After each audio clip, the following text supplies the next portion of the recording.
नमस्कार दोस्तों, मैं आपका अपने चैनल एचवीएस स्टडीज़ में स्वागत करता हूं। इस वीडियो में आपके लिए 6 अप्रैल 2022 का करंट अफेयर लेकर आ गया हूं। साथ में हम स्ट्रैटेजी के और रिलेटेड करंट अफेयर का रिवीजन करते हुए चलेंगे।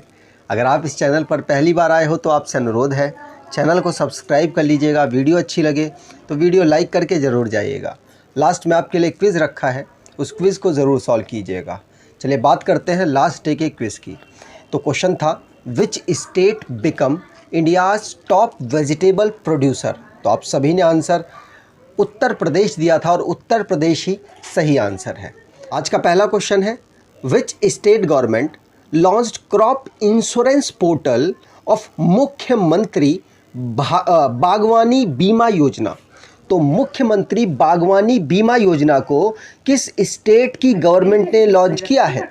तो आंसर यहाँ पर हो जाएगा हरियाणा की जो गवर्नमेंट है उसके द्वारा इस पोर्टल को लॉन्च किया गया, जिसमें जो वहाँ के किसान हैं वो इस पोर्टल का यूज़ करके इंश्योरेंस कर सकते हैं अपनी जो क्रॉप है उनका। ठीक है, तो यहाँ पर ए ऑप्शन ये बिल्कुल सही हो जाएगा। जो एग्रीकल्चर मिनिस्टर हैं हरियाणा के जेपी दलाल, उनके द्वारा इस वेब पोर्टल को लॉन्च किया गया है। यहाँ पर बात की जाए हरियाणा की, तो हरियाणा के इस समय गवर्नर बंडारू दत्तात्रेय हैं, कैपिटल चंडीगढ़ है और चीफ मिनिस्टर मनोहर लाल खट्टर है। स्टेट से रिलेटेड जो क्वेश्चंस बने हैं उनको रिवाइज कर लेते हैं। पहला क्वेश्चन पढ़ लिया। दूसरा है, महाराष्ट्र ने एक स्कीम लॉन्च की है पर्सनल लोन के लिए। किसके लिए? जो जेल में रह रहे कैदी हैं उनके लिए। गवर्नमेंट ऑफ जो केरला है, कर्नाटका है, गवर्नमेंट ऑफ कर्नाटका ने विनाया समरस्या इनिशिएटिव को लॉन्च किया है। आपको बता दूं इस इनिशिएटिव के अंदर जो धार्मिक जो मुद्दे हैं उनको थोड़ा सा दबाने की कोशिश की जाएगी, जो अभी थोड़े दिनों में काफ़ी ज़्यादा कर्नाटका में हुए हैं।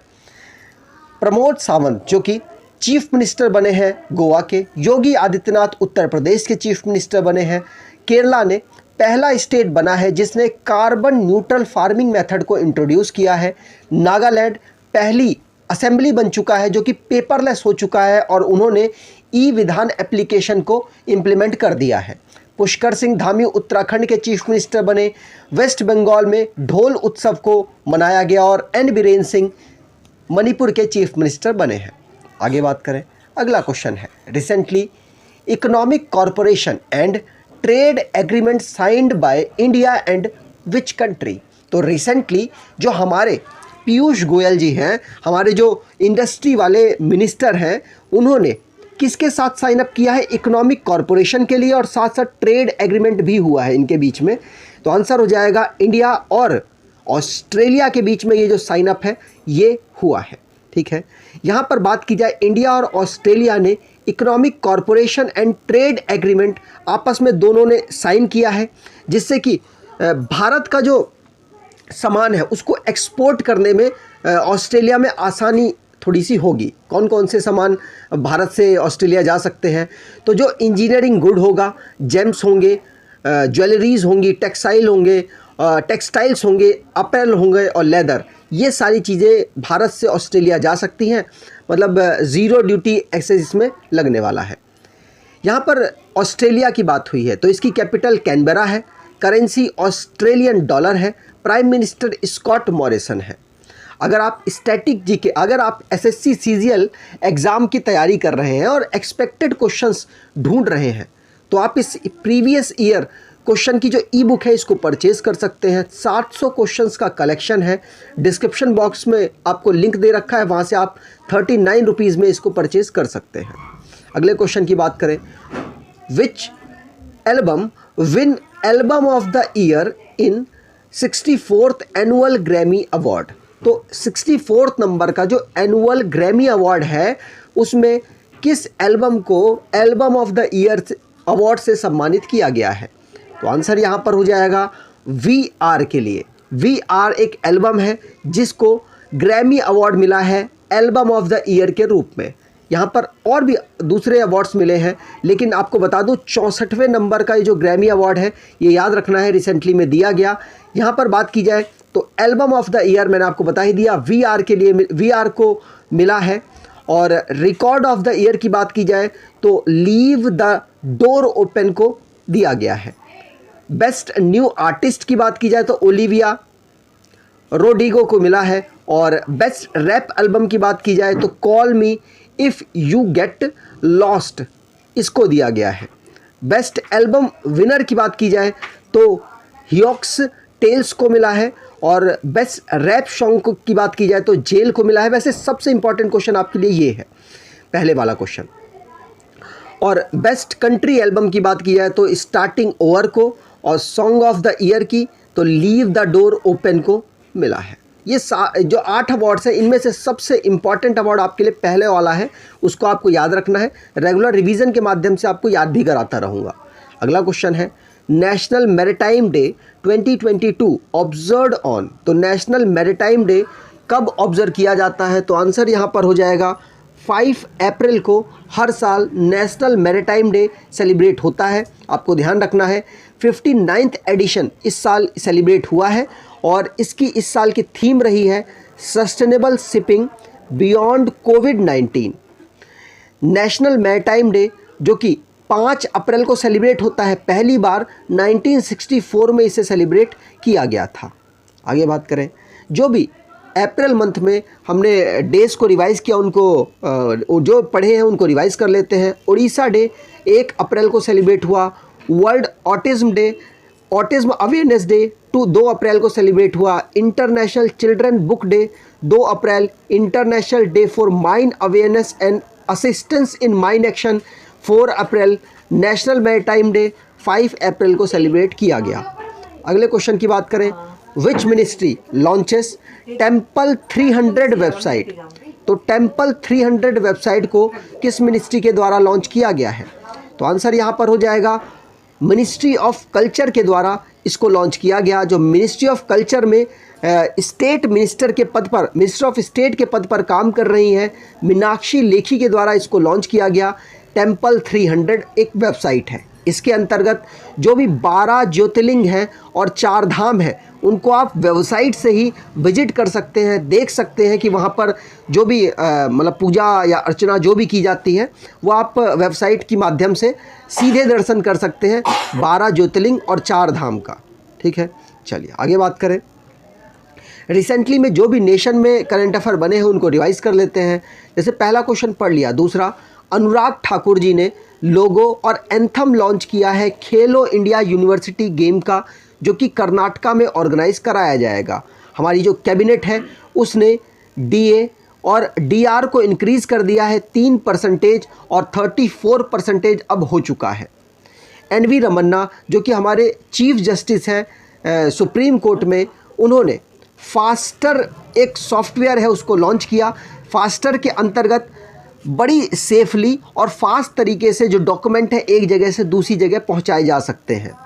Museum of all former prime minister inaugurate किया जाएगा, और कहां पर? दिल्ली में इसको इनॉग्रेट किया जाएगा प्रधानमंत्री नरेंद्र मोदी जी के द्वारा। पीयूष गोयल जी जिन्होंने ज्वेलरी एक्सपोजिशन सेंटर को दुबई में लॉन्च किया, वहां पे एक एक्सपो चल रहा है इसलिए। इंडिया की पहली स्टील रोड गुजरात में बनाई गई। ईशान मंथन फेस्टिवल को नई दिल्ली में सेलिब्रेट किया गया। स्मृति ईरानी जी ने भारत भाग्य विधाता को रेड फोर्ट में लॉन्च किया है। गवर्नमेंट ऑफ इंडिया ने 5 अक्टूबर को नेशनल डॉल्फिन डे सेलिब्रेट किया जाएगा। अगले क्वेश्चन की बात करें। A new book crunch time Narendra Modi national security crisis by, तो इस बुक को किसके द्वारा लिखा गया? क्या? Crunch time Narendra Modi national security crisis. तो आंसर यहाँ पर हो जाएगा, इसको लिखा गया श्री राम चौलिया के द्वारा। श्री राम चौलिया के द्वारा इस बुक को लिखा गया है। आपको ध्यान रखना है, इसको रिलीज़ किया है मीनाक्षी लेखी जो कि minister of state external affairs में काम कर रही हैं, और साथ साथ ये culture, minister of state culture भी संभाल रही हैं। इस बुक को crunch time Narendra Modi national security crisis को लॉन्च किया है। श्री राम चौलिया के द्वारा इस बुक को लिखा गया, ध्यान रखना है। जो रिसेंटली में बुकें रिलीज़ हुई उनके ऑथर के बारे में बात कर लेते हैं। पहला क्वेश्चन पढ़ लिया। दूसरा, नीति आयोग और FAO फूड एग्रीकल्चर ऑर्गेनाइजेशन के द्वारा इंडियन एग्रीकल्चर टुवर्ड 2030 को लॉन्च किया गया। स्फूर्ति प्रदाता श्री सोमया, इस बुक को के श्याम प्रसाद ने लिखा है। The title book of Joy को दलाई लामा और देशमंड टुट्टू के द्वारा लिखा गया। Anfield barrel India's oil story को ऋचा मिश्रा ने लिखा है। जी.आर. विश्वनाथ ने रिस्ट एश्योर्ड एंड ऑटोबायोग्राफी, जो उनकी खुद की ऑटोबायोग्राफी है, उसको लिखा गया। और मोर देन जस्ट सर्जरी, इस बुक को डॉक्टर टेरमंट एरैक उदवादिया ने लिखा है। ठीक है। टॉम्ब ऑफ सैंड को गीतांजलि श्री की एक ट्रांसलेटेड बुक है जिसको नॉमिनेशन मिला है इंटरनेशनल बुकर प्राइज में। अगले क्वेश्चन की बात करें, which state first C auto stand setup, मतलब ऐसा कौन सा स्टेट पहला बना है जिसने महिलाओं के लिए एक स्टैंड बना दिया है, जो अगर कोई महिला ऑटो चलाती है उनके लिए एक स्टैंड बना दिया गया है। तो आंसर यहाँ पर हो जाएगा, ऐसा करने वाला आंध्र प्रदेश पहला स्टेट बना है। डी ऑप्शन यहाँ पर बिल्कुल सही हो जाएगा। आंध्र प्रदेश के चित्तूर में शी ऑटो नाम का एक स्टैंड बनाया गया है जो कि महिलाओं के लिए रिजर्व रखा गया है। याद रखिएगा, आंध्र प्रदेश के गवर्नर विश्वभूषण हरिचंदन है, chief minister Y S. Jaganmohan Reddy है। अगले क्वेश्चन की बात करें, four agreement and launch multiple project sign between India and which neighbour country, तो इंडिया और किस नेबर कंट्री के बीच में 4 एग्रीमेंट और मल्टीपल प्रोजेक्ट साइन हुए हैं। तो रिसेंटली में नेपाल के साथ ये कार्यक्रम किया गया। तो बी ऑप्शन यहाँ पर बिल्कुल सही हो जाएगा। जो रेलवेज की तैयारी कर रहे हैं उनके लिए क्वेश्चन भी बन गया है। जयनगर और कुर्धा रेलवे लाइन को रीस्टार्ट किया जाएगा। आपको बता दूं, बिहार से नेपाल को यहाँ जोड़ने की एक कार्यक्रम साइन अप हुआ है। प्राइम मिनिस्टर जो नरेंद्र मोदी जी हैं और नेपाल के जो इस समय पर प्राइम मिनिस्टर हैं शेर बहादुर देउबा, उन्होंने नई दिल्ली में साइन अप किया है। किस किस फील्ड में, तो देखिए ऑयल का जो फील्ड है उसमें solar alliance, international solar alliance, आपको पता होगा भारत के गुरुग्राम में, हरियाणा के गुरुग्राम में इसका हेडक्वार्टर है और 105वां मेंबर बना है नेपाल। याद रखिएगा, पेट्रोलियम के सेक्टर में भी साइन अप हुए हैं भारत और नेपाल के बीच में। अगले क्वेश्चन की बात करें, who appointed as UN chief to high level expert group on net zero emission commitment, तो नेट जीरो एमिशन कमिटमेंट के लिए यूनाइटेड नेशन में चीफ के पद पर कौन अपॉइंट किए गए, भारत के हैं इसलिए इंपॉर्टेंट है। तो आंसर यहाँ पर हो जाएगा अरुणभा घोष। अरुणभा घोष को अपॉइंट किया गया यूनाइटेड नेशन के चीफ में किस किस काम के लिए, नेट जीरो एमिशन कमिटमेंट के लिए। ये एक एक्सपर्ट का ग्रुप है जिसे अब इनको अपॉइंट यहाँ पर किया गया। भारत से बिलोंग करते हैं इसलिए हमारे लिए नाम इंपॉर्टेंट हो जाता है। यूनाइटेड नेशन के सेक्रेटरी जनरल हैं एंटोनियो गुटेरेस, उन्होंने अरुणभा घोष को नेट जीरो एमिशन कमिटमेंट में नॉन स्टेट एंटिटीज़ के रूप में अपॉइंट किया है, मतलब एक एक्सपर्ट लेवल की टीम है उसमें इनको भी अपॉइंट किया गया है। अगले क्वेश्चन की बात करें तो आज का क्विज़ है, who wins Miami open tennis title 2022। तो आपको कमेंट बॉक्स में डिटेल में आंसर देना है। अगर आपको ये वीडियो अच्छी लगी है तो आपसे अनुरोध है वीडियो को लाइक कर दीजिएगा, चैनल को सब्सक्राइब कर लीजिएगा और एटलीस्ट अपने कुछ दोस्तों तक वीडियो को शेयर ज़रूर कीजिएगा। धन्यवाद।